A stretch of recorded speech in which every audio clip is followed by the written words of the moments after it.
Hello everyone, my name is Alia Amira binti Anuza, and today I will be presenting my individual video based on our group assignment.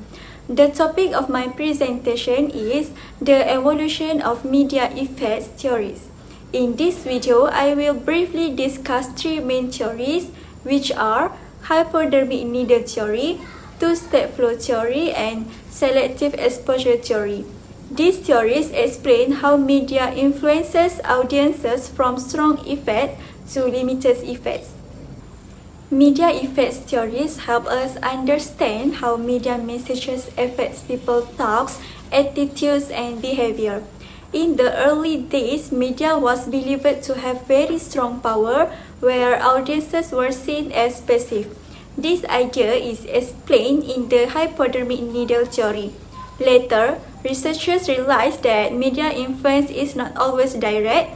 This leads to the two-step flow theory, which shows that opinion leaders play an important role in influencing others. Finally, modern theories like selective exposure theory explain that audiences are active. People choose media content that match their beliefs and avoid content they disagree with.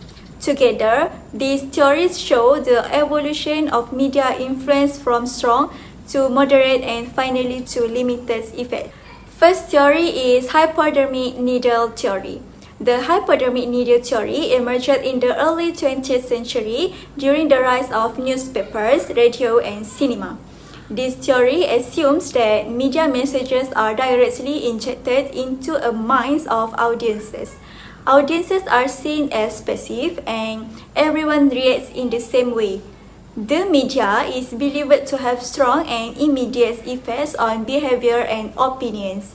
In Malaysia, an example can be seen during the early COVID-19 pandemic. False messages spread through WhatsApp, and social media caused panic buying and fear. Many people reacted quickly without checking their information. This shows how media messages can sometimes have strong effects, especially during crises.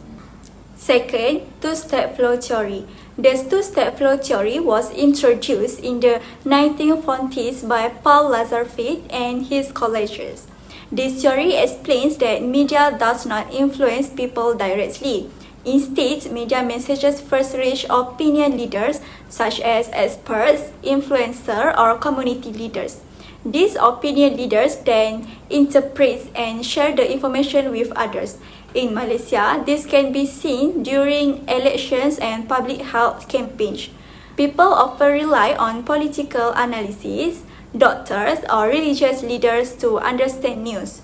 This theory shows that media effects are moderate because social relationships influence how messages are received. Last theory is selective exposure theory.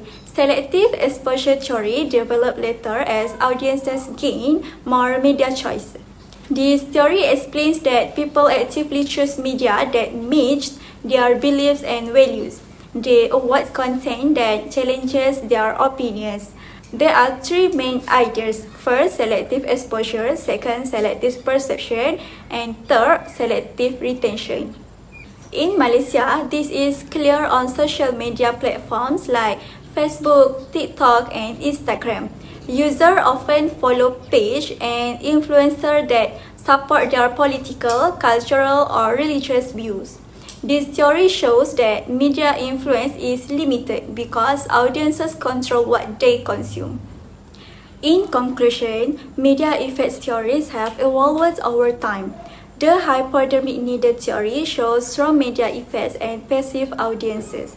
The two-step flow theory highlights the role of opinion leaders and social influence. Selective exposure theory emphasizes active audiences and limited media effects. In today's digital society, especially in Malaysia, all three theories can still be observed depending on the situation. Understanding these theories help us become more critical and responsible media users.